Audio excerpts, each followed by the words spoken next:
¿Cómo están? Muy buenas tardes. ¿Me confirman, por favor, si me escuchan con normalidad? ¿Sí? ¿Me escuchan con normalidad? ¿Me lo confirman, por favor? Sí. Ok. Muy bien. Listo. El día de hoy nosotros para el curso de psicología tenemos que tratar el tema de la inteligencia. Hay un detalle. Las preguntas de la guía de este tema han colocado a Piaget también. Ya, eso ya lo resolvemos al final. Han puesto a Piaget también. Pero no olviden que el tema es inteligencia y las teorías menos Piaget, porque hay que trabajar a las teorías psicométricas y a las teorías cognitivistas, pero sin Piaget, porque Piaget tiene su propia clase. ¿Sí? El viernes vamos a tener una clase dedicada solo al famoso Jean Piaget. Muy bien. ¿Qué es la inteligencia para la psicología? La inteligencia para la psicología puede entenderse en realidad de dos maneras, ¿sí? La primera es que puedes entender a la inteligencia como una capacidad para resolver problemas. Y esa definición la desarrolló Howard Gardner. Esa es la definición de Howard Gardner. A la inteligencia como una capacidad para resolver problemas, dice Gardner, ¿no? Y producir elementos valiosos para su cultura. Esa es la definición de Howard Gardner. Pero para la teoría del procesamiento de la información, que es la que San Marcos constantemente pregunta, tú tienes que concebir a la inteligencia como aquello que te permite explicar dos cosas: la velocidad y competencia ¿en qué? En la adquisición, almacenamiento y aplicación del conocimiento. Esa es la definición que más te conviene, la de la teoría del procesamiento de la información. ¿Sí? Velocidad y competencia en la adquisición, almacenamiento y aplicación del conocimiento. Ahora, como tú puedes observar en esta diapositiva, tienes tú aproximadamente 6 preguntas, ¿sí? Estas 6 preguntas reciben el nombre de reactivos. Así se les llama a las preguntas en los test, son reactivos. Así como en la química las sustancias reaccionan frente a otras, pues en psicología se espera que una conducta provoque una respuesta. Ahora, quiero que te concentres en la número 1. La número 1 dice: describa la diferencia entre pereza y ociosidad. Pues bien, hay un detalle aquí. Para que tú puedas responder esta pregunta, tendrás que hacer uso de tu inteligencia. Pero aquí viene lo bueno. Como la inteligencia para la teoría del procesamiento de la información es la velocidad e incompetencia en la adquisición, almacenamiento y aplicación del conocimiento, tú puedes inferir que la inteligencia es el último eslabón en el sistema de los procesos cognitivos. Profesor, ¿qué me está diciendo usted? Que si tú quieres responder esta pregunta, la número 1, tendrás que apelar a tu aprendizaje, a tu memoria, a tu pensamiento, a tu lenguaje, a tu imaginación, a todos los procesos mentales anteriores. A eso voy. Entonces, no te vayas a olvidar, por favor.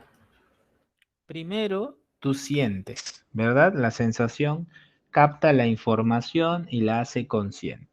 En segundo lugar, tú filtras la información con la atención. En tercer lugar, tú organizas la información y la interpretas. ¿Con qué objetivo? Con el objetivo de generarte un código, ¿verdad? A esto le llamábamos, ¿te acuerdas? Discriminar.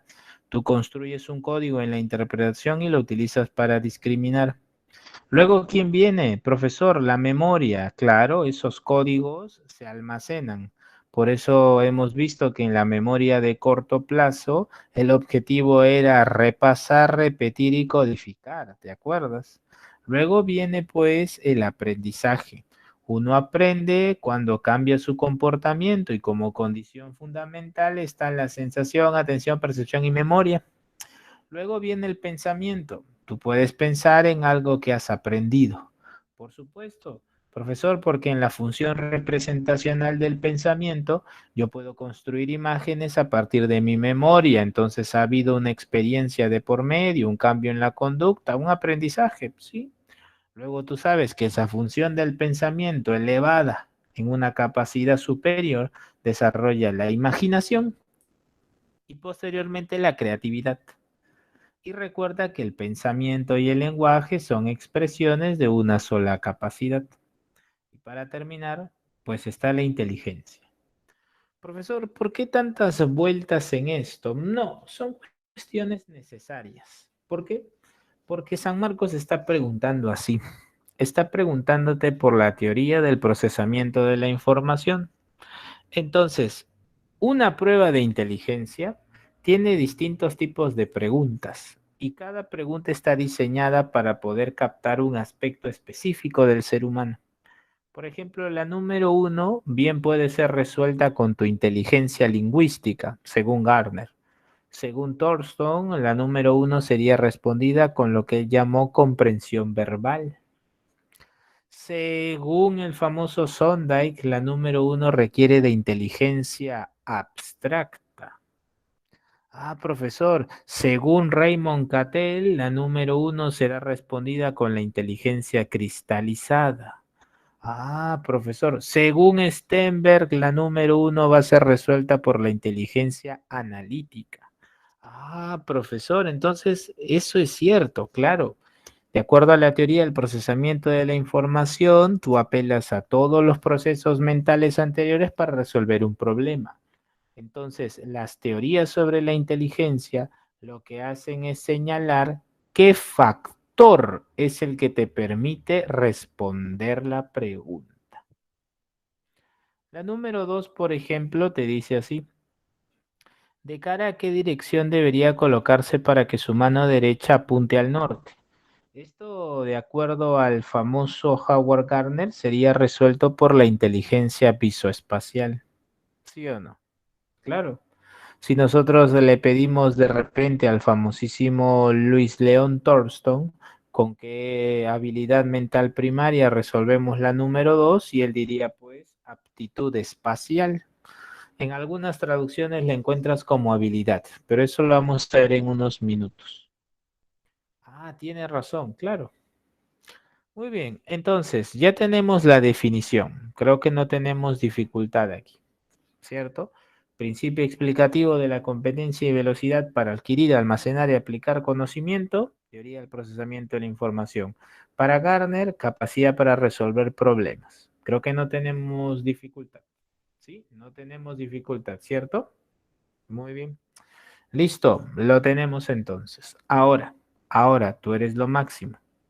Y dices, profesor, si la inteligencia es un proceso, esta inteligencia en sí misma, y esta incluye a todos los procesos mentales, necesita condiciones, sí. Y los factores son dos, los factores biológicos y los factores ambientales. En los factores biológicos tú vas a encontrar dos elementos. Vas a encontrar a la herencia y a la maduración. La herencia se entiende como transmisión del código genético, mientras que la maduración es el conjunto de cambios conductuales, cambios en el procesamiento de la información, que lo que hacen que paña el ciclo vital. A ver, profesor, quiero ver ejemplos, por favor. Vamos. Primero vamos con un ejemplo de maduración. ¿Sí? ¿Tú recuerdas, y esto lo hemos hecho antes, si yo, por ejemplo, le presento a un pequeño una caja y en la caja hay peluches, ¿sí? Y en la caja yo tengo, imaginemos, tres gatitos y cuatro perritos. Tres gatitos y cuatro perritos. Entonces tú eres espectacular y me dices, profesor, ¿cómo? A ver, usted me está diciendo cuatro, sí. Y yo le pregunto a un pequeño de 5 años, oye, ¿qué hay más en la caja? ¿Perros o animales? Para Jean Piaget, los conceptos subordinados y supraordenados ocurren en las operaciones concretas, después de los 7 años. Entonces, si yo le pregunto esto a alguien de 4, no va a responder. Esto es porque la inteligencia sigue un proceso madurativo. Es ascendente en el ciclo vital. Ah, profesor, entendí, claro. ¿Y qué hay con la herencia? Bueno, esto es interesante, pero aquí voy a tener que apelar a un asunto muy importante. Mira, en el 2012 San Marcos me hizo una pregunta, ¿ya? Atentos que te la voy a leer. Voy a leer la pregunta que me hizo San Marcos. En el 2012 San Marcos me preguntó esto. El estudio de los gemelos idénticos, criados en ambientes diferentes, ¿prueba qué? A lo largo de las investigaciones psicológicas siempre ha existido esta pregunta, la pregunta de si la inteligencia se hereda. En primer lugar, si hacemos un análisis, ¿sí? Un análisis, ojo, minucioso, nos vamos a dar cuenta de algo. Primero, que la inteligencia es, como diría Gardner, resultado de una capacidad, así que es innata. Todos somos inteligentes. Por definición, todos somos inteligentes. Ahora viene lo bueno. Cuando alguien te pregunta, ¿la inteligencia se hereda? Es porque en realidad te está preguntando lo siguiente. ¿El rendimiento intelectual de los padres se hereda a los hijos? Y la respuesta definitiva será no. No se hereda. El rendimiento intelectual de los padres hacia los hijos no se puede heredar. ¿Por qué, profesor? Porque la inteligencia, ojo, ojo, ojo, depende de factores y no exclusivamente factores biológicos, sino también factores ambientales. Ah, ya, ya, ya, ya, ya, ya, ya. Profesor, ¿y por qué aquí presenta usted a los gemelos? Bueno, esto es interesante porque cuando se hacen investigaciones en gemelos, se espera pues que el rendimiento intelectual de ellos sea parecido. Y sí, es parecido entre los dos, los gemelos, pero en relación a los padres hay diferencias. Profesor, ¿cómo es esto? Pero a ver, ¿cómo es esto? Sí, mira, hablar de una inteligencia es hablar de un proceso mental, ¿sí? Más adelante vamos a presentar algunos conceptos útiles, ¿sí? Hablar de la inteligencia es hablar de un proceso mental.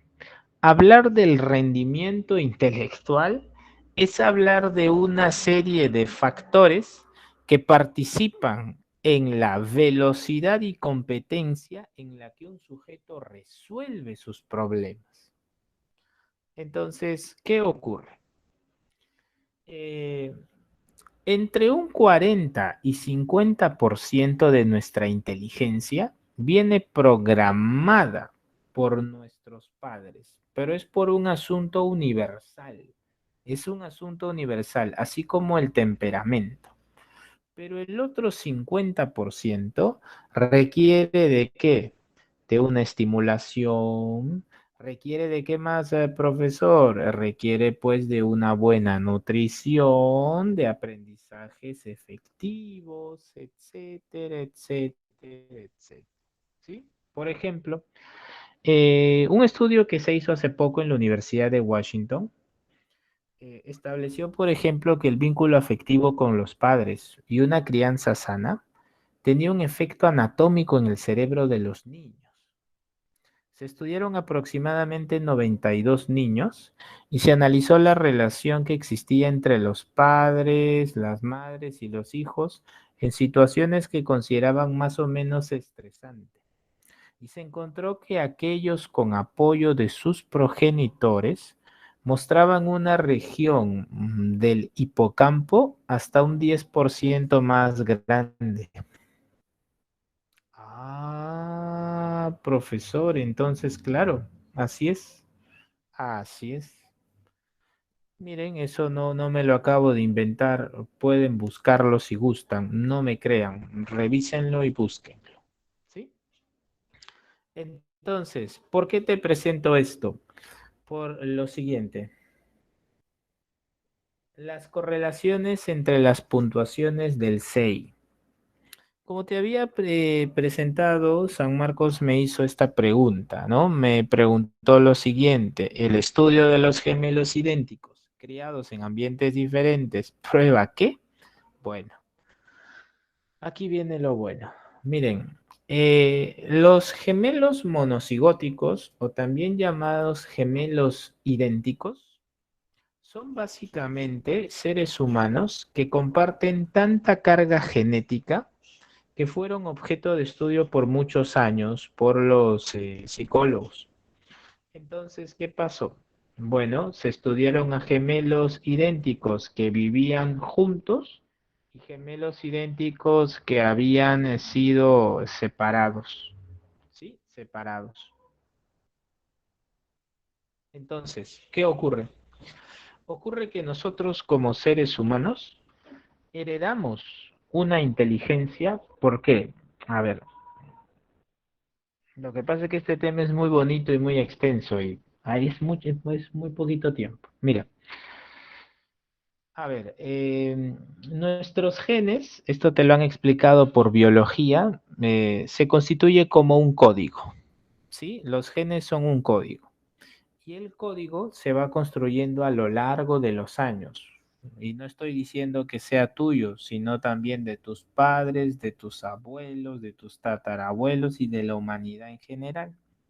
Entonces, cuando se habla de una inteligencia heredada, se habla pues de una capacidad humana para resolver problemas. Y si hablamos de un universal, eso es cierto. Todos los seres humanos tenemos claramente una capacidad para resolver problemas. Pero cuando se habla, por ejemplo, de un rendimiento intelectual, pues ahí ya no. ¿Por qué? Porque si bien es cierto, se espera que aproximadamente el 70% del cociente intelectual sea una cuestión genética, programada, ¿sí? Pero hay un detalle: el cociente intelectual no es estático. El cociente intelectual puede cambiar. Por ejemplo, hace poco una investigación en Nueva Zelanda realizada aproximadamente en 1.000 personas que consumían cannabis reveló que su cociente intelectual en promedio decae entre 6 y 8 puntos. ¿Se dan cuenta? Entonces el cociente intelectual puede elevar o puede disminuir en función a los factores ambientales. ¿Qué hay con los gemelos? Mira, los gemelos idénticos que crecieron en el mismo hogar tienen puntajes del CI, ojo, ojo, casi idénticos. Por favor, no dice iguales. No dice iguales, dice casi idénticos. No dice iguales, casi idénticos. Por favor, mira abajo en la barrita, la última, gemelos idénticos criados juntos. ¿Lo ves? Nos dice casi idénticos, no son iguales. ¿Ya? Y ahora, ¿qué pasa con los gemelos que son criados separados? Tienen un cociente intelectual también con elevada correlación. Ah, ya. Tampoco son iguales. No, no son iguales. No son iguales. ¿Se parecen? Sí. ¿Se parecen mucho? Sí, pero no son iguales. Ah, profesor. Entonces, bueno, te voy a leer las alternativas de esa pregunta de admisión, ¿ya? Todavía no me des la clave porque la vamos a resolver al final. El estudio de gemelos idénticos criados en ambientes diferentes prueba que: letra A, tienen igual coeficiente intelectual. Letra B, tienen el mismo comportamiento. Letra C, el factor ambiental determina la conducta. Letra D, son provenientes del mismo óvulo fecundado. Letra E, el factor biológico determina la conducta. ¿Te das cuenta de lo que me está preguntando San Marcos? Los gemelos idénticos no tienen el mismo CI. Tienen un CI muy parecido, muy parecido. Incluso si tomas a los gemelos y los separa, su coeficiente intelectual tiene elevada correlación, pero no es igual, no es igual. Entonces ya algunos ya se dieron cuenta de la clave. A eso voy, por eso me he demorado tanto en explicarte esto. ¿Sí? Muy bien. Luego les presento la pregunta, ya ustedes la revisan. ¿Listo? Muy bien, aquí tienen entonces esta gráfica, tienen allí los datos, sí, los tienen allí. No me lo he inventado yo, ahí está la fuente. Ahora sí, ahora viene lo bueno. Por favor, son 1:36. Voy a darte 2 minutos para que leas este texto, luego te lo explico y continuamos, ¿sí? Son 1:36, 1:38. Vamos.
Muy bien, ¿me confirman si lo leyeron? ¿Lo tenemos leído el texto?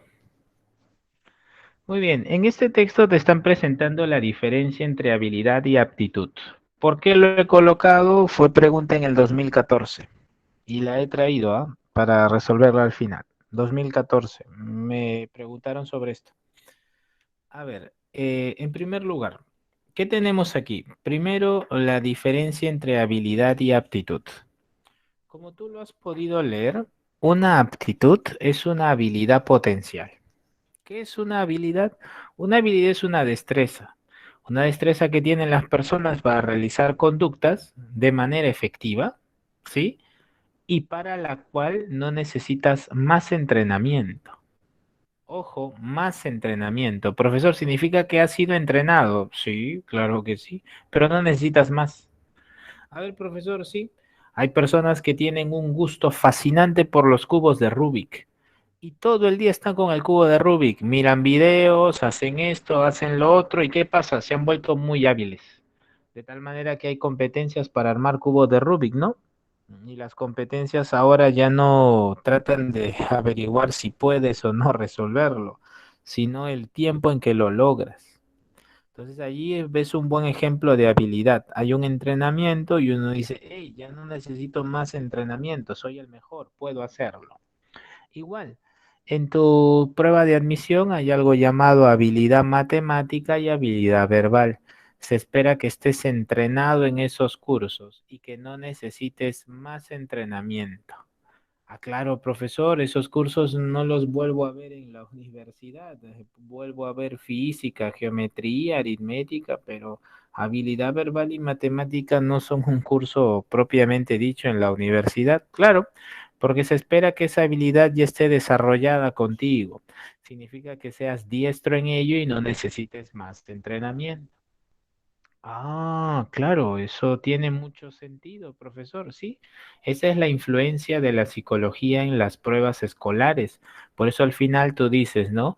Es probable que las personas que tienen un buen desempeño en las pruebas de inteligencia también se desempeñen bien en la escuela.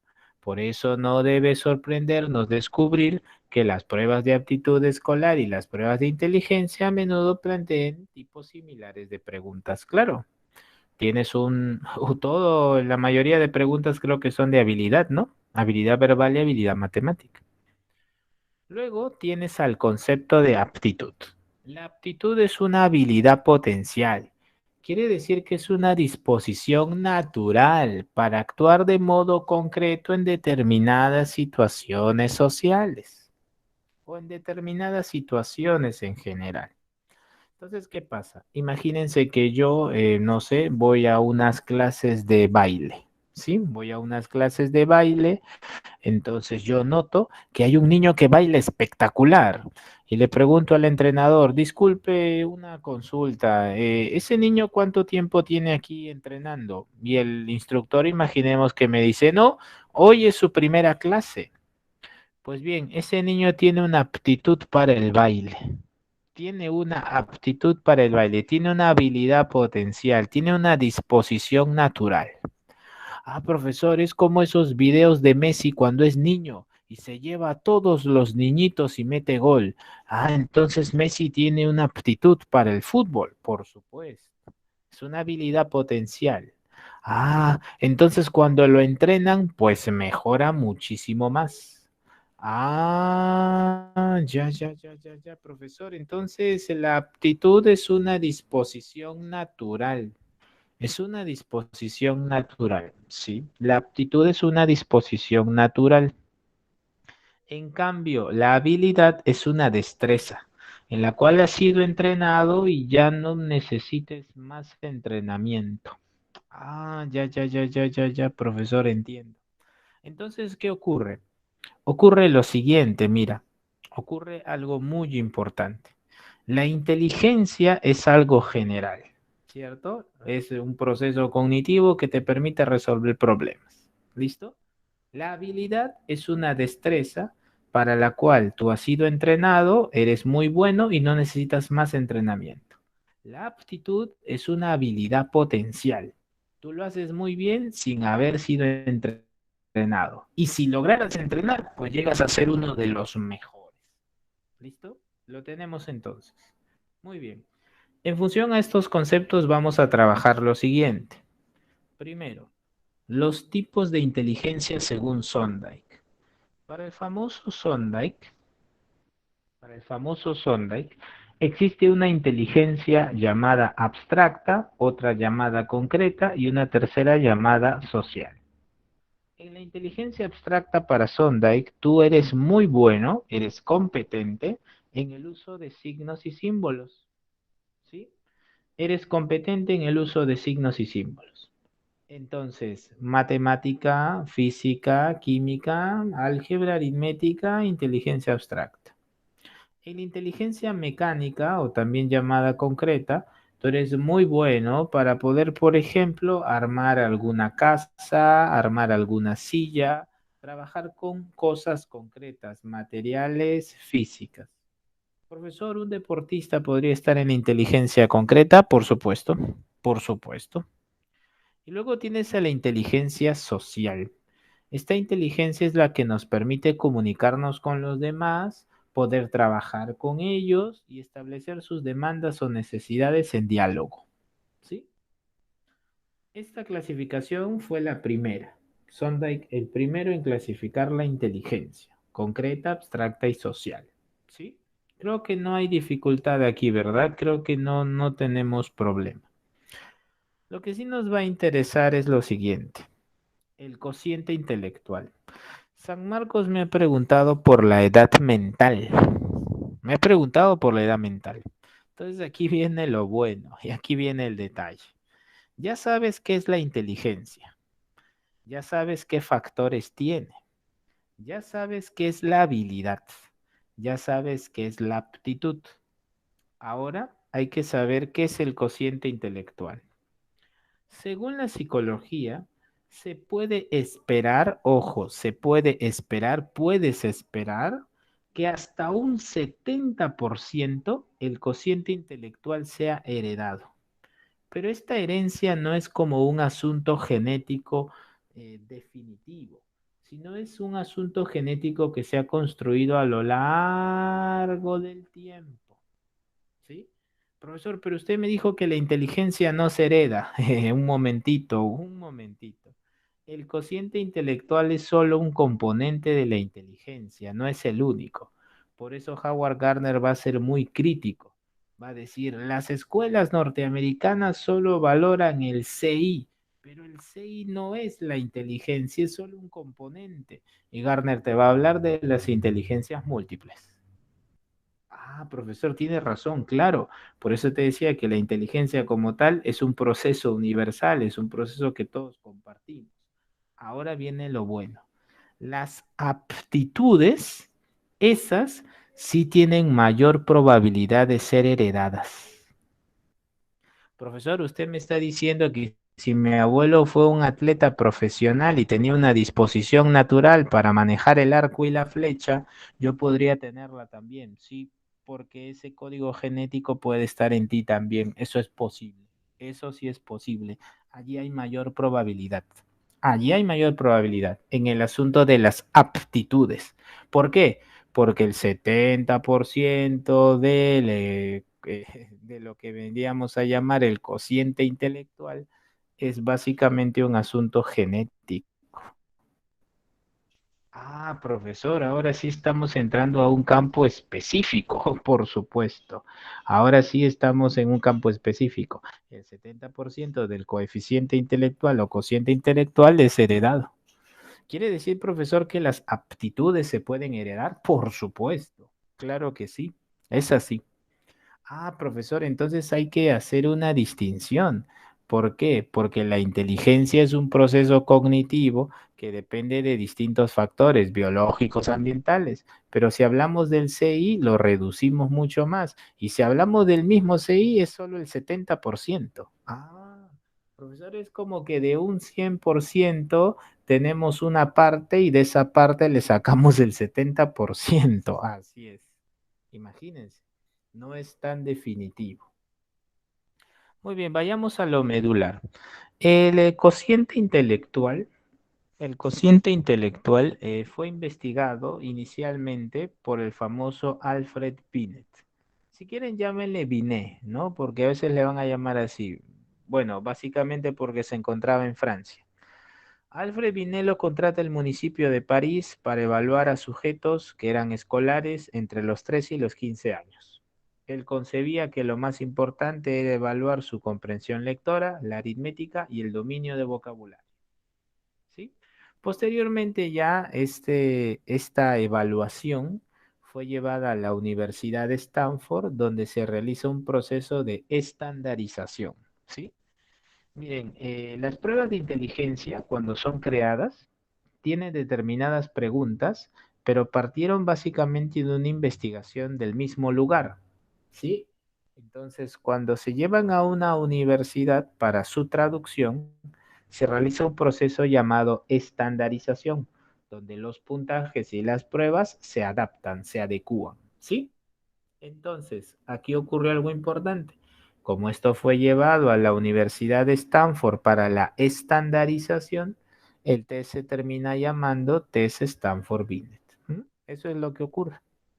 Cuando se traducen al español, tienen allí sus modificaciones y si tú revisas el manual vas a encontrarlas allí. La palabra edad mental es una palabra que hace referencia al resultado que se ha obtenido en la prueba.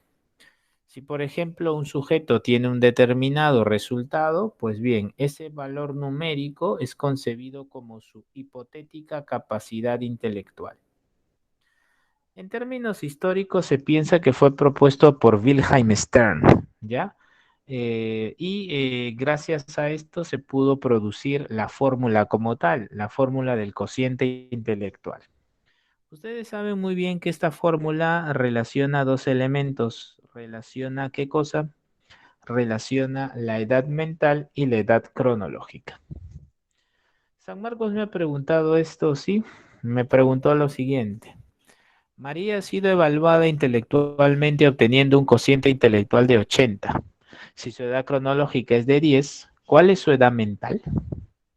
Entonces, lo que te ha preguntado San Marcos es acerca de los elementos que existen. Cociente intelectual es igual a edad mental entre edad cronológica por 100. ¿Por qué por 100? Para evitar los decimales. Por eso, para evitar los decimales. Por eso es por 100. ¿Qué puedes inferir a partir de esto? Bueno, si la edad mental depende del resultado de la prueba psicológica y se constituye como una hipotética capacidad intelectual, tú puedes inferir que si la edad mental es mayor que la edad cronológica, es muy probable que su CI sea superior al promedio. Si un sujeto tiene una edad cronológica muy superior a la edad mental, es muy probable que el sujeto esté debajo del promedio o hasta pueda desarrollar el retardo mental o deficiencia mental definida. ¿Qué método se emplea para estudiar la inteligencia?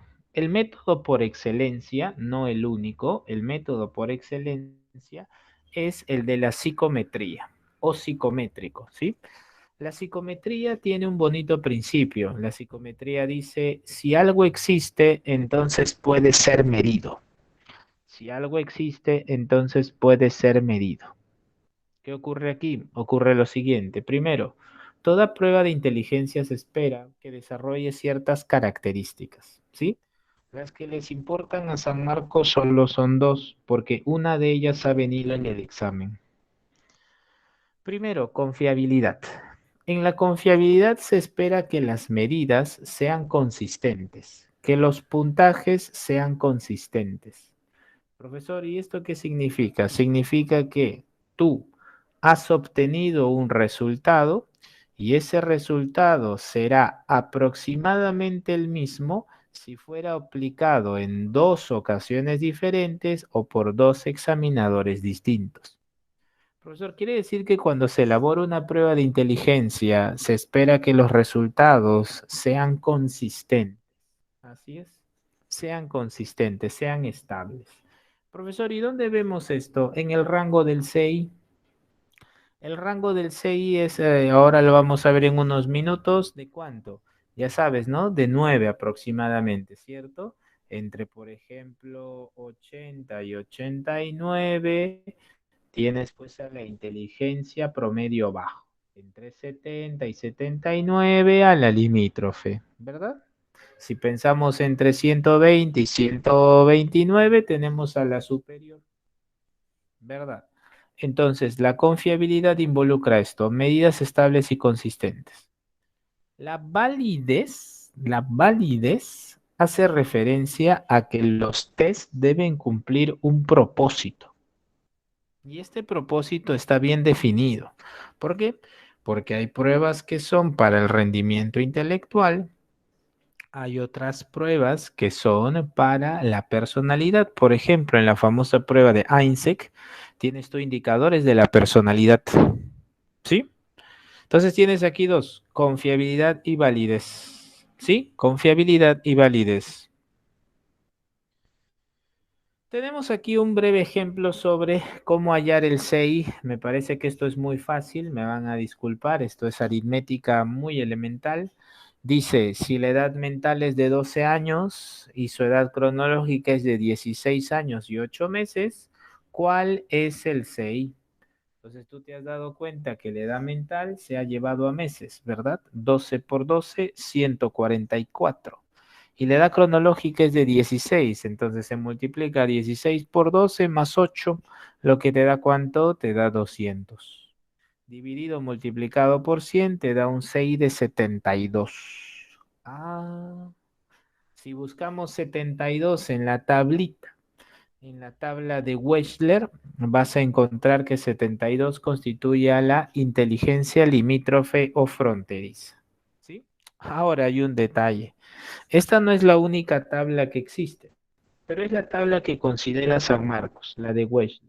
¿Hay otra tabla, profesor? Sí, la de Terman. Pero la de Terman va de 120 a 100, perdón, la tabla de Terman va a tener una variación de 120 a 139 y la de 140 es considerado como genio superdotado. ¿Sí? Una precisión que hacer aquí. Disculpen que esté avanzando rápido, por el tiempo nos queda corto. Esto es como hacer dos temas en uno, ¿sí? ¿Se acuerdan? En su ciclo anual, inteligencia uno era hasta aquí nomás, ¿no? ¿Te acuerdas? Inteligencia uno. Y de ahí venía inteligencia 2. Mira, todavía no acabamos inteligencia uno, nos falta inteligencia 2, por así decirlo. Algo que debo anotar es lo siguiente. En 1916, Lewis Terman establece su primera tabla, su primera clasificación. La que te va a preguntar en San Marcos es la anterior, la de Wechsler. Pero un detalle que quiero brindarte para las preguntas tipo DECO. En 1916, Terman escribe su obra y nos escribe algo muy interesante, pero a la vez muy cuestionable, sobre todo para los tiempos de hoy. Pero claro, recuerda que es también algo que forma parte del desarrollo de la ciencia, ¿ya? Lewis Terman, por ejemplo, en su obra de 1916, nos dice que, por ejemplo, los hispanos, mexicanos y afrodescendientes jamás llegarían a 140. Él pensaba que era una cuestión racial. Hoy sabemos nuevamente que la inteligencia no depende solo de factores biológicos, sino depende claramente de dos tipos de factores, biológicos y ambientales, ¿verdad? Ya hemos hecho las precisiones necesarias. Entonces puede ser pues que en una pregunta te hagan eso, ¿no? Te presenten como lo hicieron en la uni. En la uni preguntaron esto. En la uni hicieron una pregunta así, indique los enunciados correctos y un enunciado decía, las pruebas de inteligencia fueron utilizadas para segregar y discriminar a ciertos grupos. Sí, por supuesto, en el caso de Terman. Ujú. Sí, sí, sí, claro que sí, por supuesto. Esto sí existió en inicio del siglo XX. ¿Ya? Muy bien, Terman le llama al sujeto que obtiene de 69 o menos, le llama retardo mental. Le llamaban también pues oligofrenia, ¿ya? Pero Wechsler no le llama así, Wechsler le llama, como puedes observar, deficiencia mental definida. ¿Sí? Ahora, el retraso mental o deficiencia mental definida también tiene niveles. ¿Cuáles son los niveles? Los niveles son cuatro. Tienes a la leve, a la moderada, a la severa y a la profunda. Un sujeto con un retraso mental o deficiencia mental definida leve es un sujeto que puede alcanzar los conocimientos equivalentes hasta el sexto grado. ¿Sí?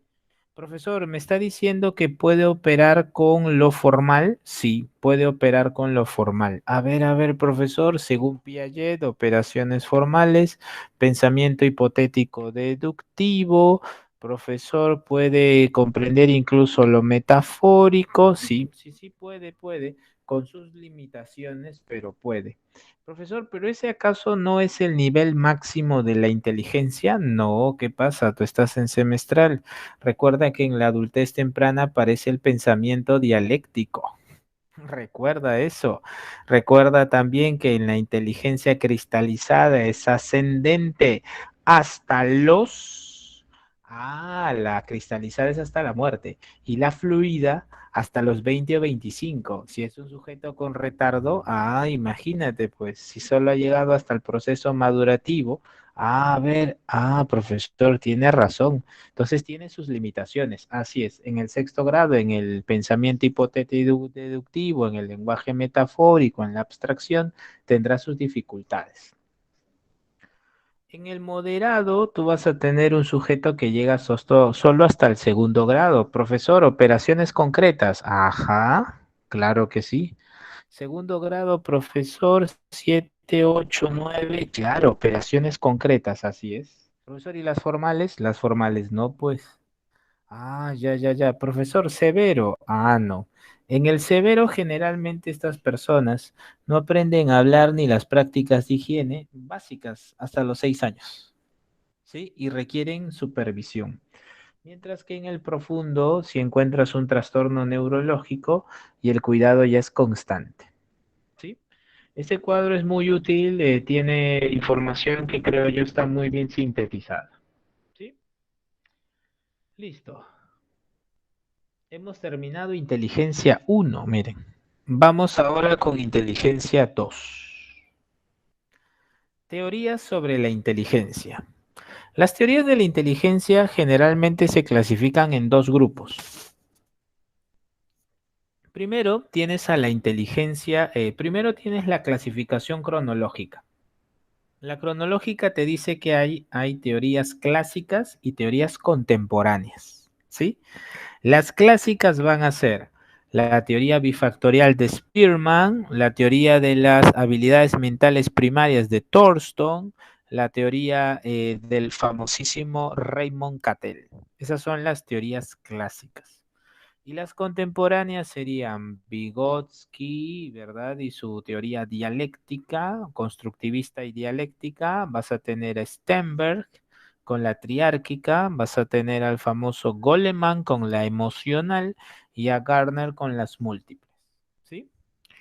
Entonces, a las teorías las puedes distinguir así. Otra manera de clasificarlas es en inteligencia, en teorías, perdón, psicométricas, que son aquellas también llamadas factorialistas, porque aplicaron los cocientes, aplicaron, perdón, las pruebas de cociente intelectual e identificaron los factores recurrentes en la resolución de problemas, factorialistas.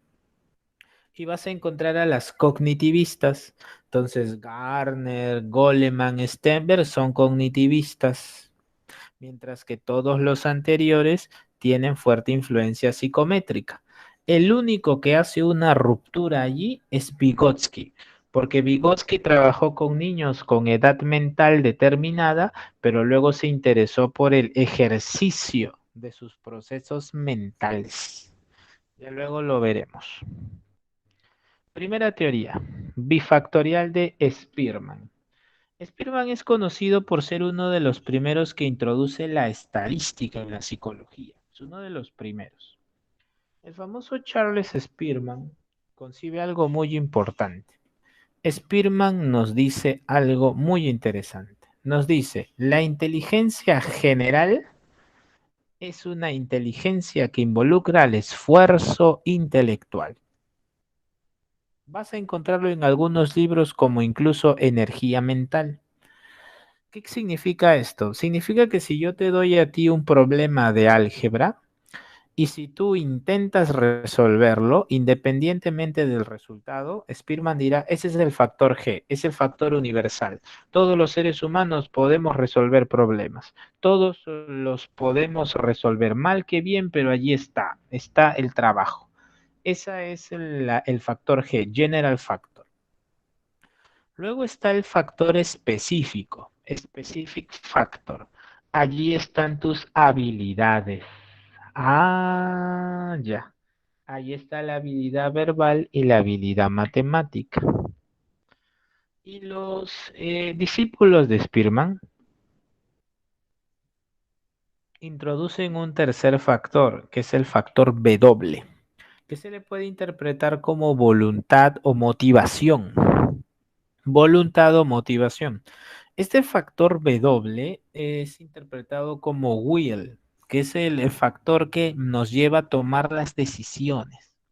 Entonces voy a darte dos ejemplos. Un ejemplo en el contexto de Spearman y un ejemplo en nuestro contexto hoy, ¿sí? Voy a tener que trabajar así, de esa manera, flexible. Primero, si por ejemplo tú vivieras en la década del siglo, las primeras décadas del siglo XX, y Spearman te presenta un problema de lenguaje, entonces tú te colocan ahí, no sé, pobre paupérrimo, ¿no? Y tú tienes que hallar la relación. Bueno, aquí hay una relación porque esta es superlativa. Perfecto. Si tú resuelves el problema, lees el enunciado y te esfuerzas por resolverlo, es el factor G. Si tú logras con éxito responder, ese es tu factor S. ¿Sí? Pero entre la resolución y tus contenidos, hay siempre una elección. Tú dices, ¿podré resolverlo o no? Vamos a intentarlo. Ese es el factor W.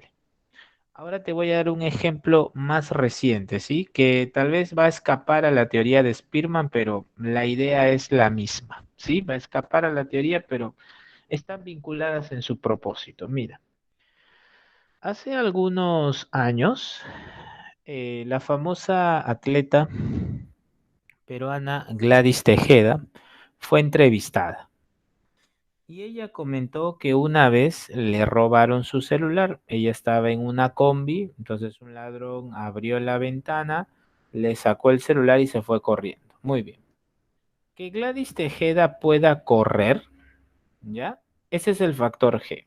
Todos podemos correr, ¿ya? O la mayoría ya, correr. El factor S sería las habilidades que ella ha desarrollado. Es una atleta de alto rendimiento.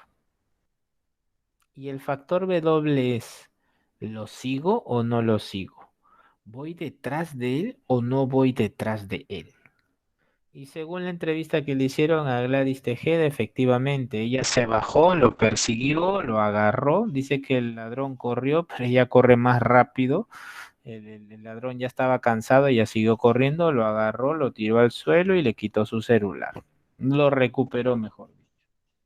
Entonces tiene los tres factores, G, S y W. ¿Sí? Habilidades mentales primarias de Luis León Thorston. Según Thorston, las habilidades mentales primarias, ya sabes que es una habilidad, ¿verdad? Son 7. ¿Sí? Fluidez verbal, comprensión verbal, aptitud espacial, rapidez perceptiva, razonamiento inductivo, aptitud numérica y memoria. Todas estas las vamos a desarrollar una por una con su respectivo ejemplo. El asunto está que el famoso Thurston tomó a 5 de ellas para elaborar un test. Estamos hablando de 1938. Entonces, en el test de Thurston vas a encontrar una evaluación de las 5 primeras. Profesor, ¿y por qué las otras dos no? Porque las incluía dentro de las 5. Con sus variantes las trabajaba. Thurston fue más astuto que Spearman y lo que hizo fue proponer una edad para la evaluación. Y él los evaluaba a partir de los 11 años. Claro, profesor, porque de acuerdo a la teoría de Piaget ya puede abstraer. Así es, ya hay una abstracción en otro nivel, mejor dicho. Sí, las operaciones formales. Muy bien, empezamos. Comprensión verbal. La comprensión verbal se caracteriza por el dominio del significado. Las palabras tienen significados, entonces en la comprensión verbal el sujeto las distingue muy bien. Profesor, aquí tenemos un ejemplo del test de Thurston. Si yo tengo seco, dichoso, largo y viejo, entonces yo lo asocio con la palabra antiguo. Por supuesto, allí tienes la comprensión verbal. Fluidez verbal. En la fluidez verbal tú tienes una capacidad para recordar un número alto de palabras. Por ejemplo, los que narran los partidos de fútbol, ¿no? Cuando este narrador nos dice, no se vale parpadear, amigos de la televisión deportiva de la patria, ahí tienes fluidez verbal. O lo que a mí siempre me impresiona, cuando se patean los tiros libres o los corners, no sé si lo han visto, corner cemento sol, ¿no? O saque de meta CPP, cosas así. Entonces uno dice, ¿qué? Tiene una fluidez verbal cuando señala los apellidos de los futbolistas. Esa es una fluidez verbal. Ahora, para Thurston lo que hacía era preguntar un número de palabras distintas con una determinada letra. Por ejemplo, yo te puedo preguntar a ti 5 nombres de animales que empiecen con la letra C. Entonces tú me dices, a ver, chancho, culebra, caimán, a ver, caballo, ¿se dan cuenta? Cucaracha. Luego tienes la aptitud espacial. Y aquí en la gráfica del lado derecho la puedes observar. En la aptitud espacial, tú vas a notar aquí cómo las cosas cambian de posición. Entonces, el cambio de posición te permite a ti distinguir desde tu percepción cuáles han sido estas modificaciones. O sea, es una manera adecuada para ubicarte en un momento, en un espacio y distinguir las relaciones que existen. Profesor, como cuando un arquitecto está diseñando una casa y nos dice, esta columna, esta viga soporta tales fuerzas que apuntan hacia acá y apuntan hacia otro lado. Así es, entonces en el diseño de una vivienda será fundamental la aptitud espacial.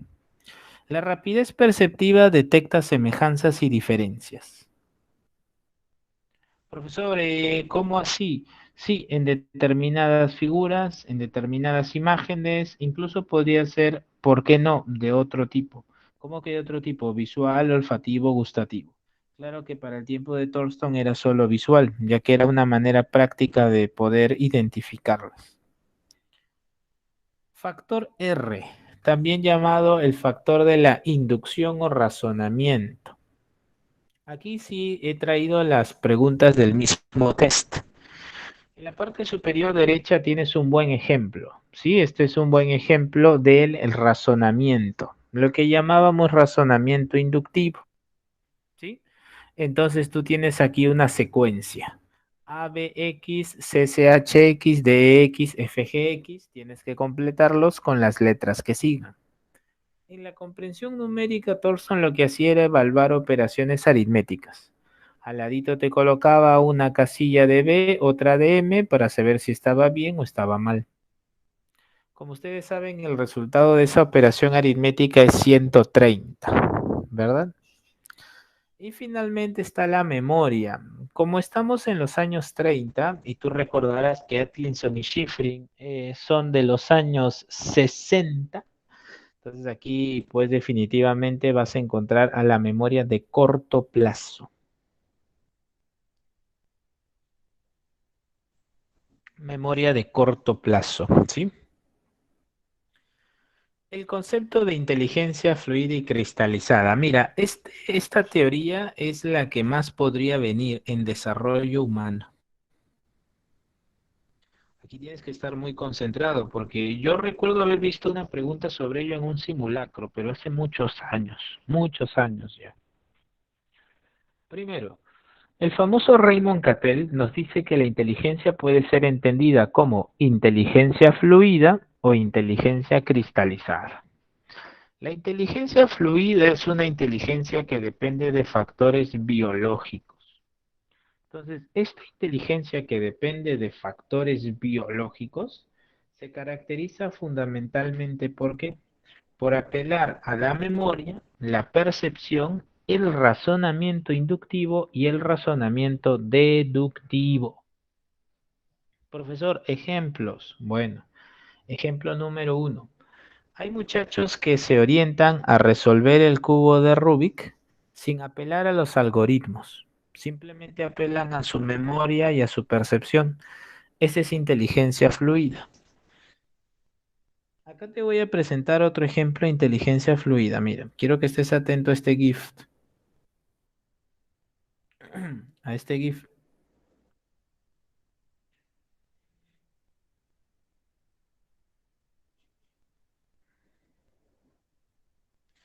Miren lo que hace el pequeño. Lo que hace el pequeño constituye a la inteligencia fluida. Esa es la inteligencia fluida, miren.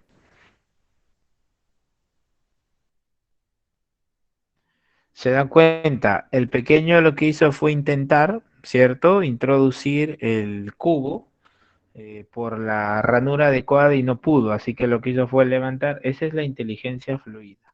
¿Qué significa, profesor? Que es una inteligencia adaptativa. Adaptativa. Por ejemplo, imaginemos que tu mamá te haya mandado al mercado de muy pequeño a comprar ají amarillo, ¿sí? Anda, te dijo, cómprame ají amarillo. Y tú fuiste a la tienda y le dices, señora, ¿me da ají amarillo? La señora te señala, dice, ahí está, agarra. Y el ají amarillo no es amarillo, pues. A ver, ¿quién me dice de qué color es el ají amarillo? A ver si saben. ¿Verdad? ¿No? ¿No les parece curioso eso? ¿No les parece eso curioso? Entonces, ¿qué pasa? Si tú mandas a un niño a comprar ají amarillo, y la señora le dice, agarra, y está.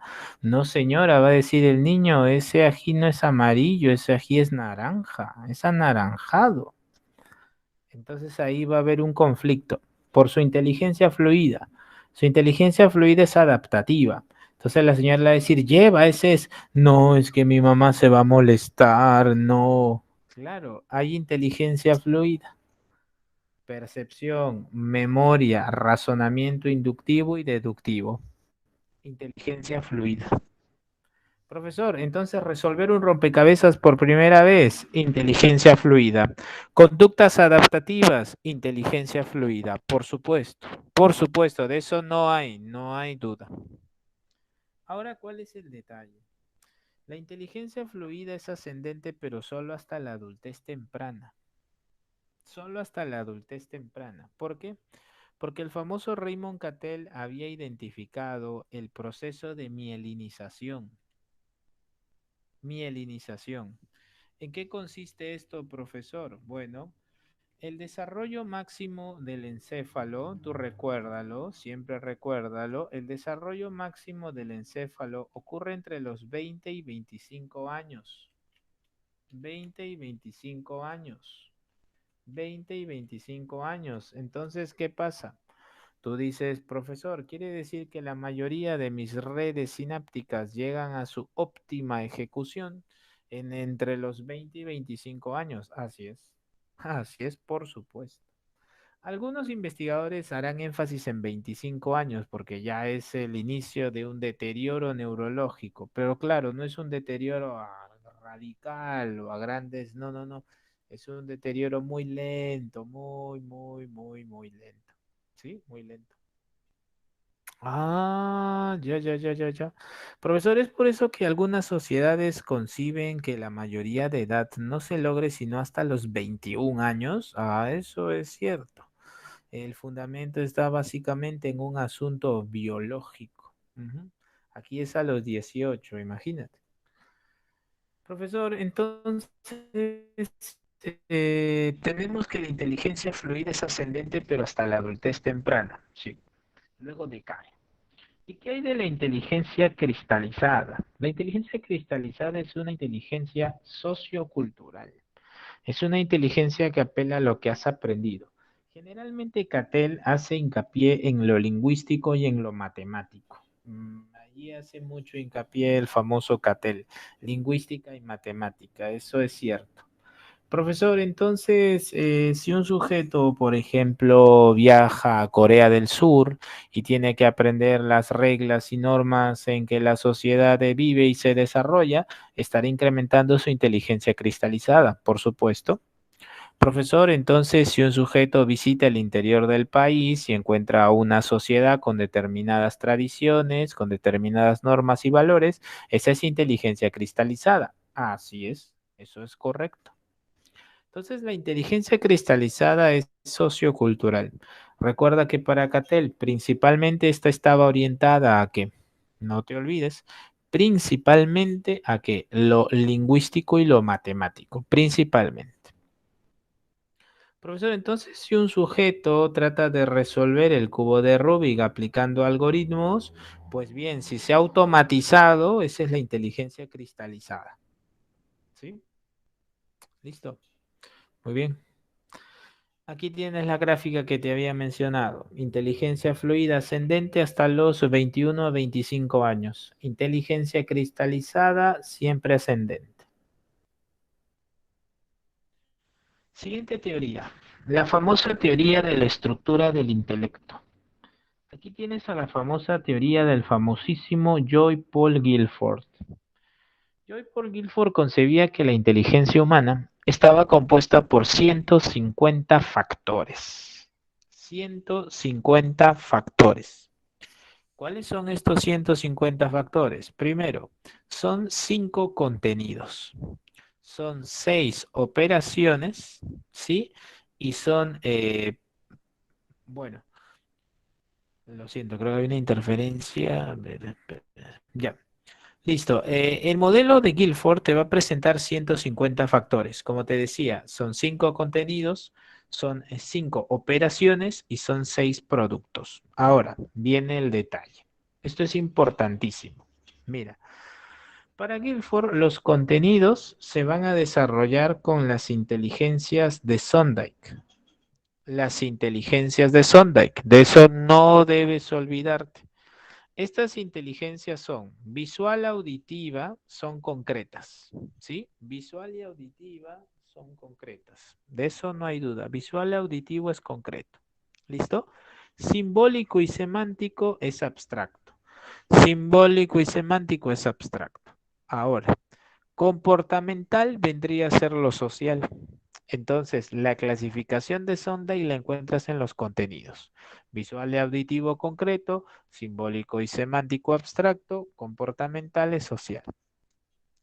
En las operaciones vas a encontrar lo que hemos trabajado en el tema de pensamiento, las operaciones intelectuales.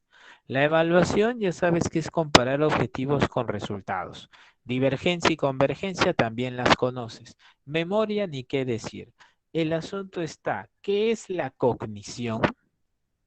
Cuando se habla de cognición en el pensamiento de Guilford, ¿sí? Cuando se habla de cognición en el pensamiento de Guilford, se habla de la función representacional del pensamiento. De eso se habla. Entonces tú como eres lo máximo y dices, profesor, la cognición involucraría la toma de conciencia y comprensión de la información. Sí, la capacidad de extraer contenidos, de extraer información. Entonces usted me está diciendo, profesor, que aquí tenemos a la función representacional. Sí, porque construyes imágenes a partir de la memoria y estas pueden ser significados, estas pueden ser informaciones visoespaciales. Ujú. Sí, sí, sí, es la cognición. ¿Listo? Muy bien. Profesor, esta cognición la podemos encontrar en algunos libros. Sí, en algunos libros de psicología suelen colocar cognición animal, además de la humana, ¿no? Y es básicamente nuevamente la función representacional. Los animales también tienen memoria, entonces pueden reconocer un rostro, también imitan. Recuerda que los animales tienen el fenómeno de la impronta. A veces vas a encontrar libros de psicología con apartados llamados cognición animal. Muy interesantes. Muy bien, esta es la teoría de la estructura del intelecto de Guilford. Llegó ahora sí, quien aparece en los primeros puntos de tu prospecto, el famoso Vygotsky. Lev Vygotsky estudió a niños con edad mental de 8 años, ¿sí? Los separó en dos grupos. A un grupo con la edad mental de 8 años, al primer grupo, lo que hizo fue brindarles asesores expertos, ¿sí? Asesores expertos. Y al otro grupo con edad mental de 8 años los dejaron solos. Muy bien, al cabo de un tiempo, los pequeños con edad mental de 8 años que estaban solos, solo llegaron a incrementar, solo pudieron incrementar su edad mental a 9 años. En cambio, los pequeños que tenían 8 años y recibieron guía experta, fueron muy bien asesorados, ellos elevaron su edad mental hasta en 12 años. Estamos hablando de un 50%, ¿verdad? Estamos hablando de un 50%. Entonces, para el pensamiento de Vygotsky, nosotros como seres humanos requerimos de algo llamado el andamiaje. Andamiaje. ¿Cómo es esto? Mira, para el famoso Vygotsky, todos los seres humanos, antes del aprendizaje, desarrollamos un nivel llamado nivel de desarrollo real. Es lo que somos hoy. Luego, se espera que con nuestros aprendizajes se logre un nivel de desarrollo potencial. Profesor, ¿y cómo es esto? ¿En qué consiste? Bueno, mira, imaginemos que a un pequeño yo le quiero enseñar el arte del origami. No sé si han escuchado qué es el origami, ¿verdad? Por allí en el chat me lo confirman. El origami es un arte pues oriental donde se dobla el papel y se hacen figuras, ¿ya? Entonces, si yo le presento, por ejemplo, una figura de origami, el pequeño va a decir, wow, qué lindo, ¿te gusta? Sí, muy bien, a ver, hazlo. Y el niño sin aprendizaje lo hace. Entonces, sin aprendizaje lo hace mal. A ver, a ver, a ver. Uy, ya. Le salió mal. Imaginemos que le salió mal. Muy bien. Ese es un nivel de desarrollo real. A veces le pueden llamar zona de desarrollo real. Nivel de desarrollo real. Lo hace mal. Ah, ya. Luego, yo como experto, imaginemos que sepa hacer origami, yo lo acompaño y le digo, mira, así se hace. Doblas aquí, a ver, dobla, muy bien, doblas acá, a ver, dobla y me va siguiendo. Va imitando lo que voy haciendo, va reproduciendo la conducta y termina el producto. Muy bien, lo has hecho excelente. A ver, practícalo y lo va practicando, practicando. Uy, se equivoca, yo lo ayudo. Mira, no, es así. Va practicando, yo lo voy apoyando, lo voy guiando, le voy dando lo que Vygotsky llamará andamiaje. ¿Sí? Entonces llegará un momento en que yo le diga, oye, a ver, hazlo solo. Y veo que lo hace solo y lo hace muy bien. Muy bien. Entonces ha logrado su autonomía. Quiere decir que ha podido desarrollar una resolución del problema por sus propias fuerzas. Entonces, ¿qué ocurre? Vygotsky concebía que los padres, así como los maestros, deben ser un constante apoyo para los niños, para que ellos puedan elevar su edad mental con mayor probabilidad. Ah, entonces, profesor, usted me está diciendo que en la teoría dialéctica o constructivista de Vygotsky le da un fuerte peso a la interacción social. Sí, pero la interacción social preparada, instruida de expertos. Entonces, nivel de desarrollo real, lo que puede hacer. Nivel de desarrollo potencial, lo que esperas que él pueda hacer. Nivel de desarrollo, o perdón, zona de desarrollo próximo, donde se practique el andamiaje, la asesoría, la instrucción, la presentación de un modelo. ¿Listo? Ese entonces es el famoso Vygotsky y su teoría dialéctica o constructivista.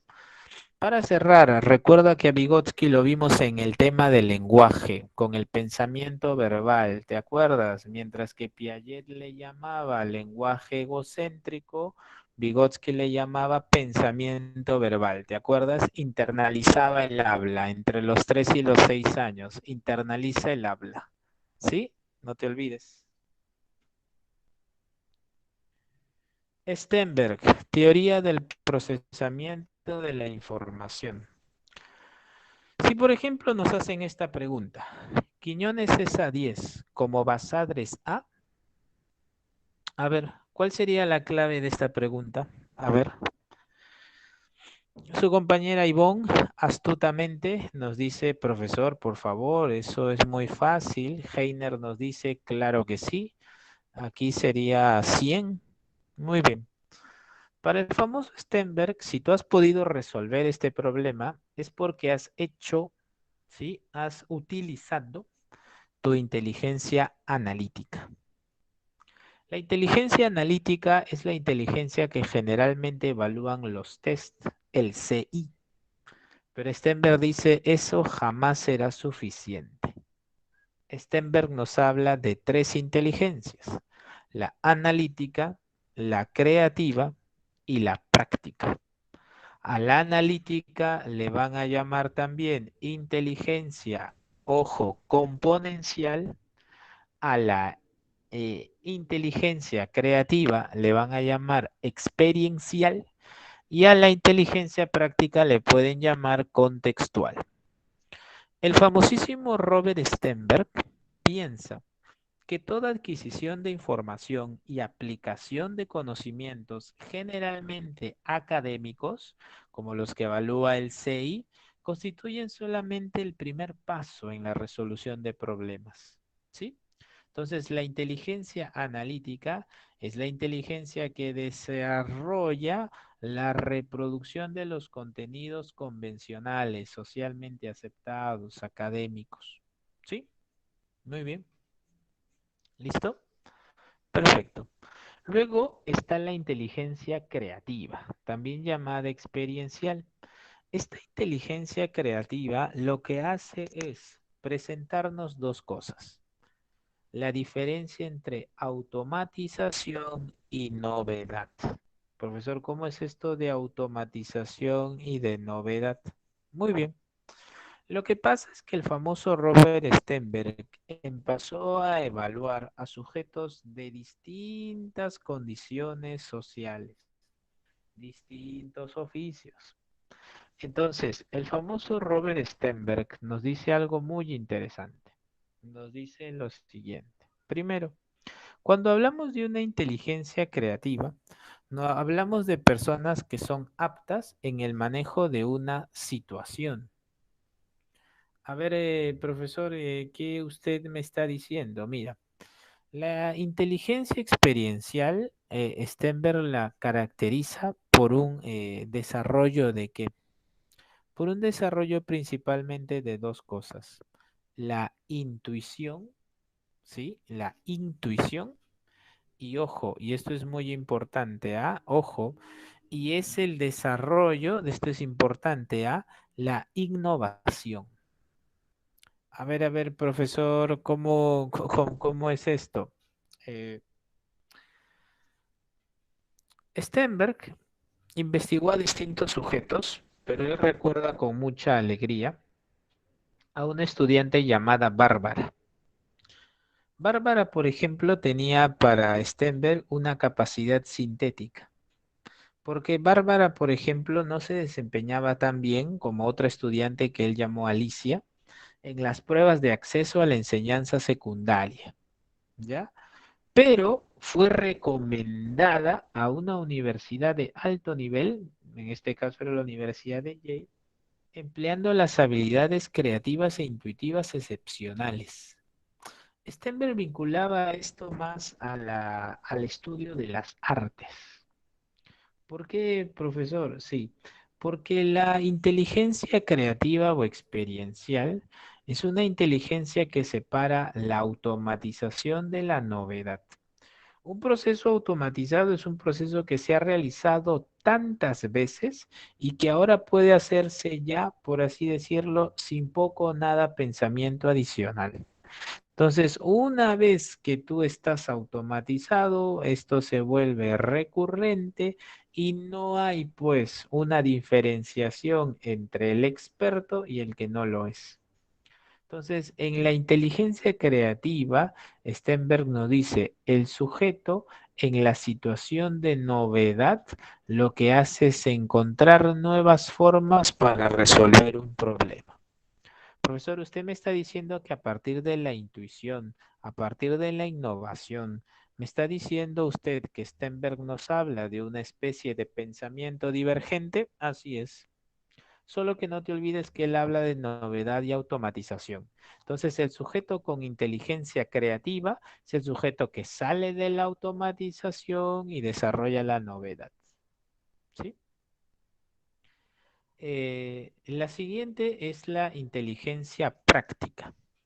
Stenberg concebía la inteligencia práctica como la más importante de las tres. ¿Por qué? Porque hay sujetos que son muy buenos en matemáticas, pero no tienen empatía.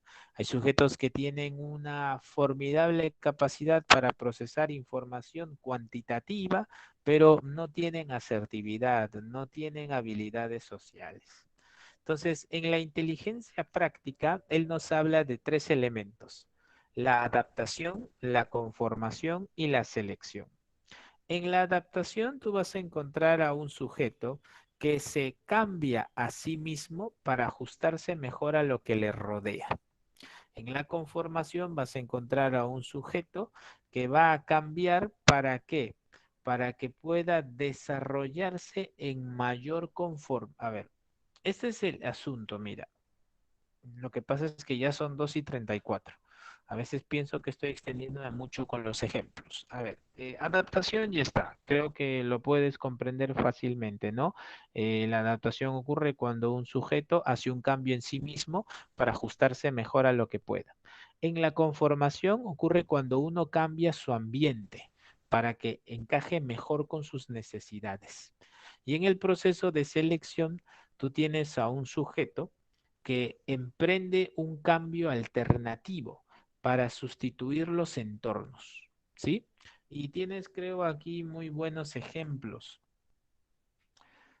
Para cerrar con Stenberg, voy a darte un ejemplo más, ¿sí? Esto lo vi en un simulacro hace varios años. Me presentaron el caso de una estudiante que tenía un examen el día lunes y para poder estudiar mejor, ella decide no contestar el teléfono, sobre todo a los mensajes y llamadas de sus amigos. Entonces te preguntaba, me acuerdo en este simulacro, te preguntaba, ¿no? ¿Qué inteligencia ha aplicado este estudiante de acuerdo a la teoría de Stenberg? Y la clave fue la práctica. Esa es la inteligencia práctica. Entonces no te olvides, adaptación, conformación y selección. ¿Sí? Aquí en esta gráfica vas a encontrar algunos detalles, pero que ya te he explicado. Recuerda que la creativa consiste en ir de la automatización a la novedad, en salir de esos procesos donde ya no se incrementa el conocimiento y desarrollar la innovación. Recuerda que la analítica es la que clásicamente se evalúa en el CI, información nueva y aplicada, generalmente matemática, generalmente lingüística, generalmente académica. Y recuerda que en la práctica tú tienes pues a la toma de decisiones en la vida personal, adaptación, conformación y selección. Para Stenberg la práctica es la más importante. Llegamos a Howard Gardner. Aquí tienes un cuadro con muchísima información. Mejor pasamos a esta para poder explicarlo. ¿Sí? ¿Qué pasa con las inteligencias múltiples? Según el famoso Howard Gardner, según el famosísimo Howard Gardner, ojo, según Howard Gardner, nuestra inteligencia humana se ha desempeñado en distintos factores, pero estos factores requieren agruparse para hacerlas más efectivas a nuestra vida. Es decir, eran útiles, pero pueden ser más efectivas.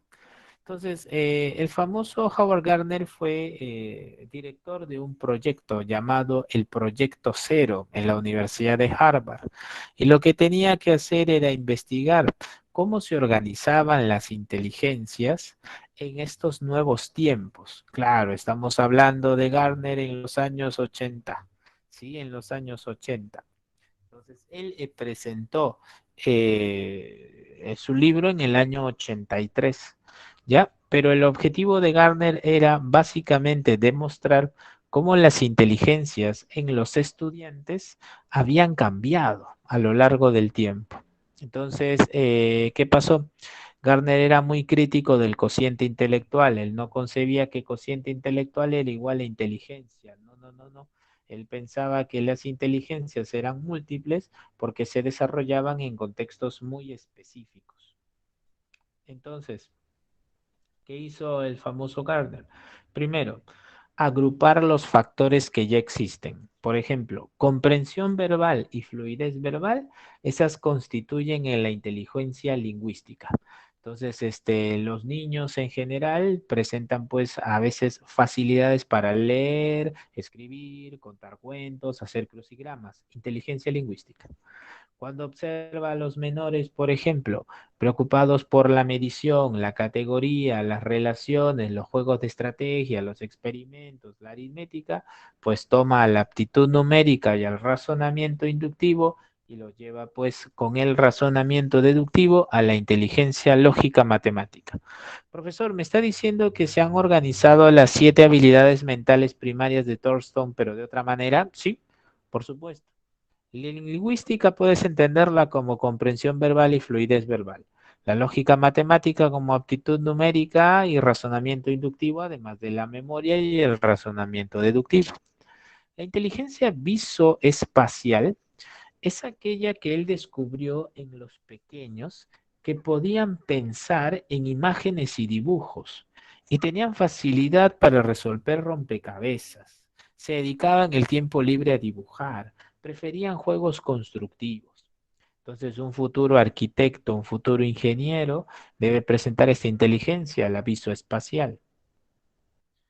Eh, Identificar los sonidos, realizar composiciones melódicas, desarrollar armonías, integrar muy bien las diferentes canciones y sonidos se corresponden con la inteligencia musical. ¿Sí? Ahora, Garner había identificado también una inteligencia llamada corporal sinestésica. A veces la vas a encontrar como cinética corporal. Entonces, la facilidad que tienen los sujetos para procesar el conocimiento a través de sensaciones corporales. Entonces, él había identificado que había pequeños que podían realizar muy bien actividades que requieren fuerza, rapidez, flexibilidad, coordinación óculo-manual y equilibrio. Esa es la inteligencia cinético-corporal. En la inteligencia naturalista, el famoso Garner se dio cuenta que hay pequeños también que pueden pensar, y esto puede sonar un poco contradictorio, pero era pensar instintivamente. Quiere decir que en realidad Garner nos estaba diciendo que orientan su pensamiento a ciertas tendencias de supervivencia. Entonces, estos sujetos idean con material de la naturaleza. Estos observan semejanzas, establecen diferencias para poder entender mejor el medio natural. Entonces ellos se dejan llevar y observan el entorno. La inteligencia interpersonal e intrapersonal las va a desarrollar muy bien el famoso Goleman. ¿Por qué? Bueno, brevemente las describo según Garner. Mira, una inteligencia interpersonal es una inteligencia que comunica efectivamente. Generalmente es la que él encontró en los líderes de los grupos. Entonces, ellos pueden entender muy bien los sentimientos de los demás y proyectan con facilidad las relaciones sociales. Pueden canalizar las demandas de un grupo muy bien. En cambio, en la inteligencia intrapersonal tenemos la capacidad de un sujeto de conocerse a sí mismo, conocer sus propias reacciones, sus emociones, su vida interior en general. Ahora, hay que hacer mención también que en la teoría de Goleman, él no fue el primero en hablar de inteligencia emocional. Fueron en realidad Salovey y Meyer quienes definieron a la inteligencia emocional como una capacidad para controlar y regular nuestros primeros sentimientos y como consecuencia utilizarlo para la comprensión de nuestras vivencias, ¿sí? De las futuras vivencias. Y ya para terminar, también emplearlos como vía del pensamiento y la acción. Es decir, para Salovey y Meyer, en tanto un ser humano se conozca más, podría organizar mejor sus acciones en el futuro. Ahora, ¿por qué, profesor, lo conocen más a Goleman que a Meyer y Salovey? Porque Goleman tiene una obra muy bien estructurada. Goleman va a tomar en cuenta desde factores biológicos hasta factores ambientales. Si tú revisas el libro Inteligencia Emocional, vas a ver que Goleman le dedica una parte muy considerable al sistema límbico, ¿sí? Además, Goleman te presenta en su obra toda una guía para lo que él llama la alfabetización de las emociones. En resumen, esta inteligencia emocional desarrolla cinco elementos: autoconciencia, autorregulación, automotivación, empatía y habilidades sociales. ¿Qué es lo que ocurre aquí?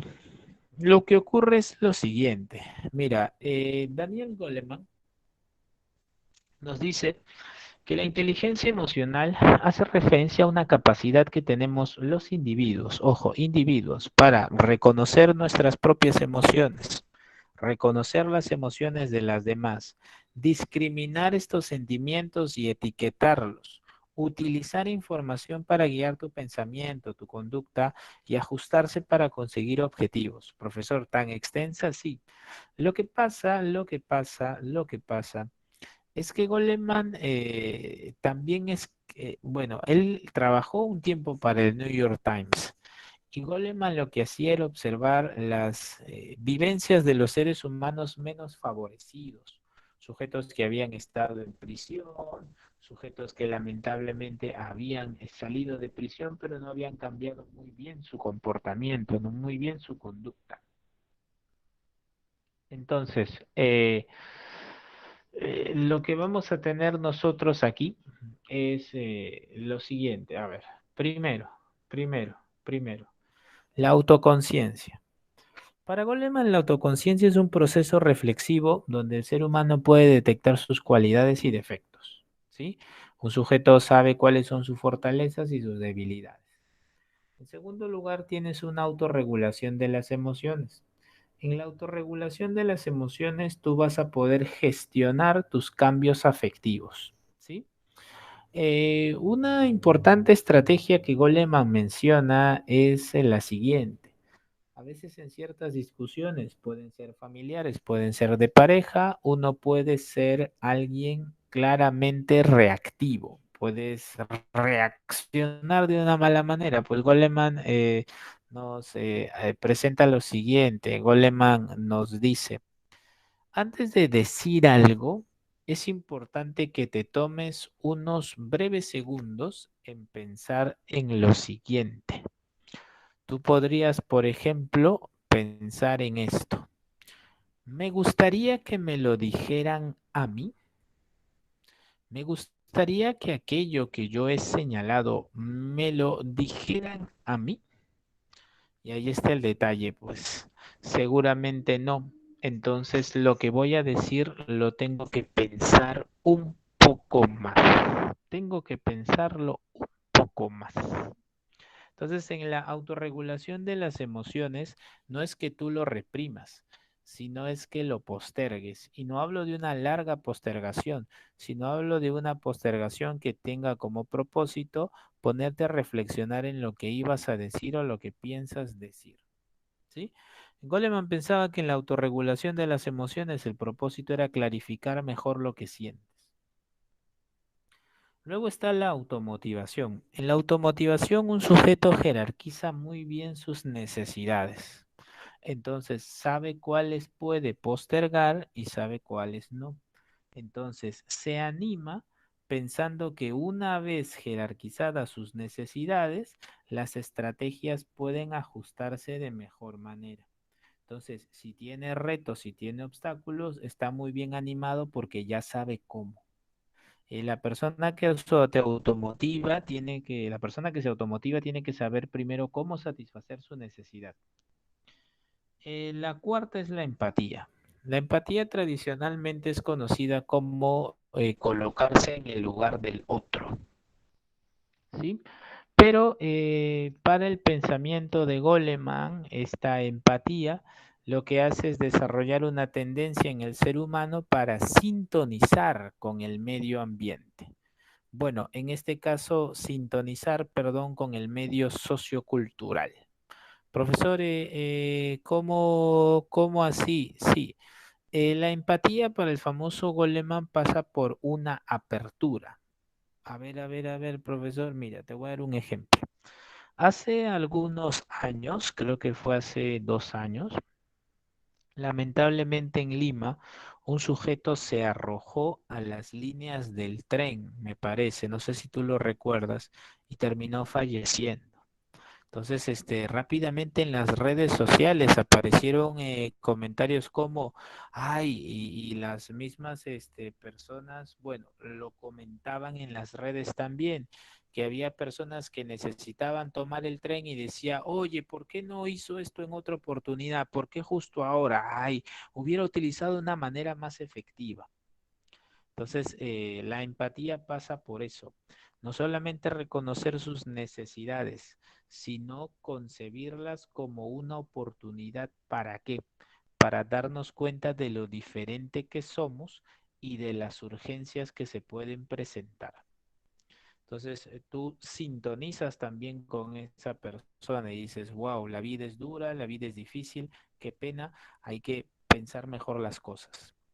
Luego tienes las habilidades sociales, donde muy bien Goleman podría hablarnos de la asertividad, ¿sí?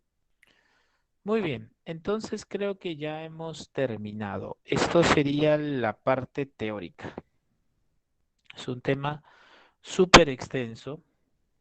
Nos vamos entonces a resolver la guía. Vamos, la guía creo que tiene varias preguntas de Piaget, así que la vamos a resolver rapidísimo. La primera pregunta es sobre Piaget y es la definición de Jean Piaget, ¿sí? Ya que nos habla de las etapas del desarrollo. Uno, dedo. Número dos, también es Piaget. Un indicador será la imitación diferida. Recuerda la función representacional del pensamiento. Número 3. Otra vez Piaget. Conceptos subordinados y supraordenados, operaciones concretas. 3 dedo. A ver la 4. Relaciona las inteligencias. Vamos, te leo por el chat. Intrapersonal. Autocomprensión. 1 dedo. 2. Lingüística. Sería 2 avión. 3. Espacial. Sería con casa. Y 4, musical, pues sería con la letra B. Entonces sería 1D, 2A, sería DA, sería DACB, ¿verdad? DACB. La clave sería entonces casa. 4 casa. Pregunta número 5. Piaget nuevamente. En el caso de Piaget, los procesos invariantes serían la asimilación y la acomodación. 5. Beso. 6. Deporte olímpico caracterizado por movimientos de alta coordinación, precisión y estética. Bueno, aquí en la número 6 te han presentado la flexibilidad, la coordinación, la agilidad y el equilibrio, y eso es sinestésica. 6. Avión. 7. Operaciones formales. Piaget también. A ver, la número 1. Se puede utilizar símbolos para representar otros símbolos, eso es correcto. Hay condiciones para el álgebra y la lógica simbólica, correcto. Aparece la función simbólica. Eso es falso. Esto aparece al final de la sensorio motriz. Y la número 4 no es incorrecta. Si hay ejercitación simbólica, si hay juego semiótico, los adultos también tienen juego semiótico.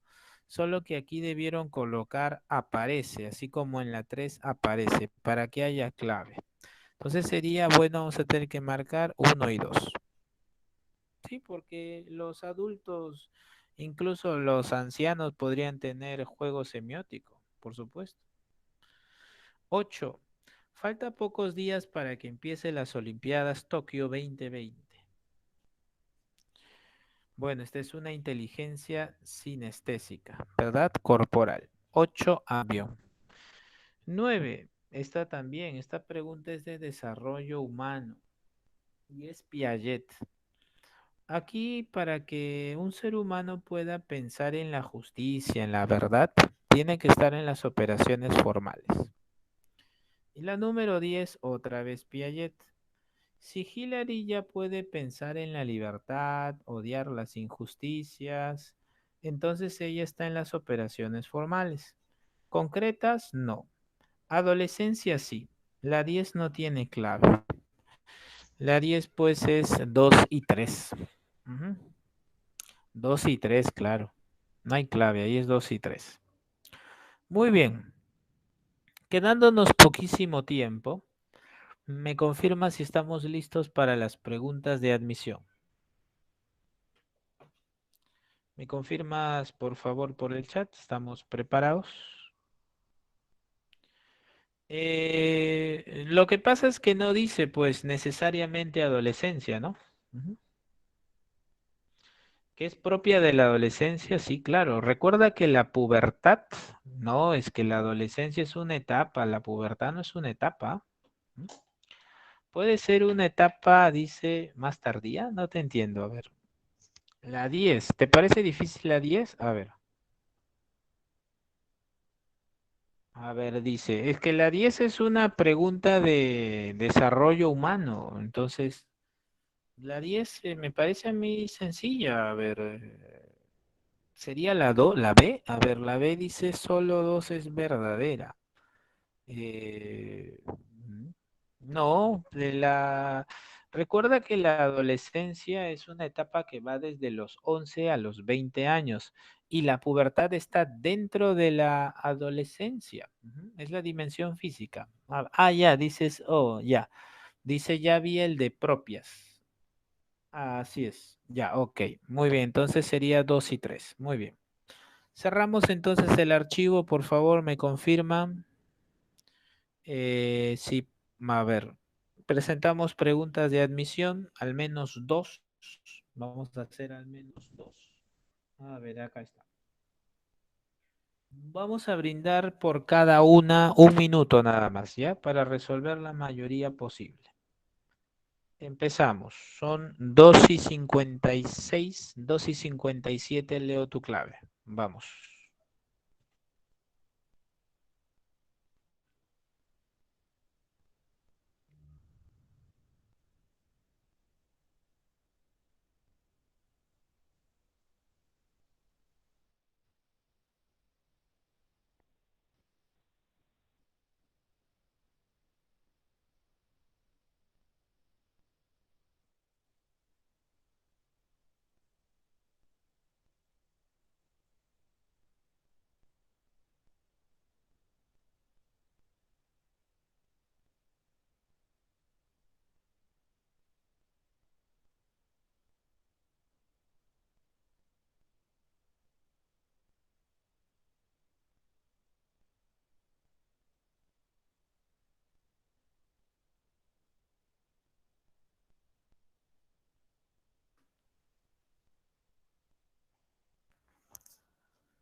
Muy bien.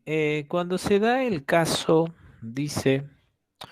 Cuando se da el caso de un niño que tiene un asombroso talento para aprender y reproducir movimientos de baile, a pesar de que no se le ha estimulado en ese campo, se dice que el mencionado niño tiene una manifiesta, por supuesto, correcto, Nicole, Luis, muy bien, André, excelente, Hugo, muy bien, Carlos. Sería pues la aptitud. Clave aquí sería casa. Muy bien. Siguiente pregunta, un minuto también. Son 2:58, 2:59. Leo tu clave, vamos.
El estudio de los gemelos idénticos criados en ambientes diferentes prueba que,